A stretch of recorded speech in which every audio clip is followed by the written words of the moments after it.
Lý bằng chú nó cởi lý cởi cái bằng chú lý bằng chú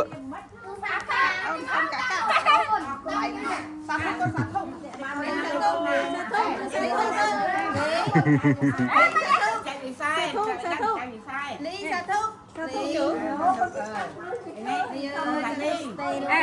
Cô đặt đi.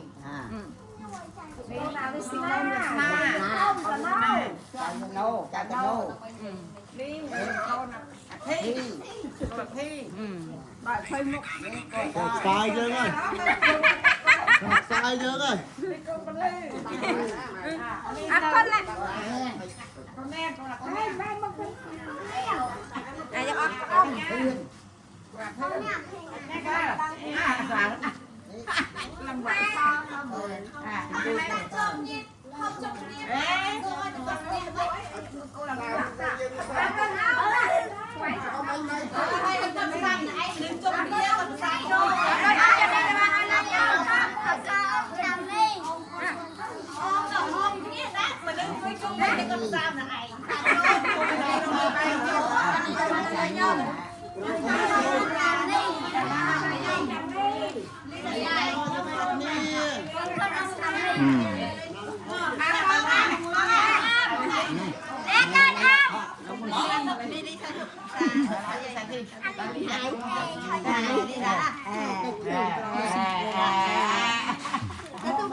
Hai hôm sang thì chuông lên đây, hai ấp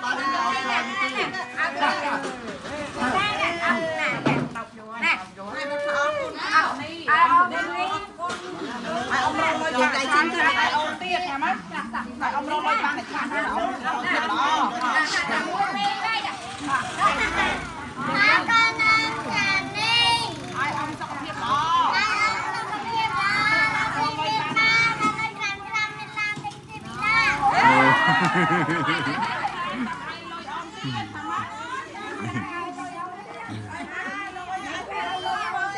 cho trong tiết ba đồng ông mình đi rồi lấy bán sớm sớm hèn hèn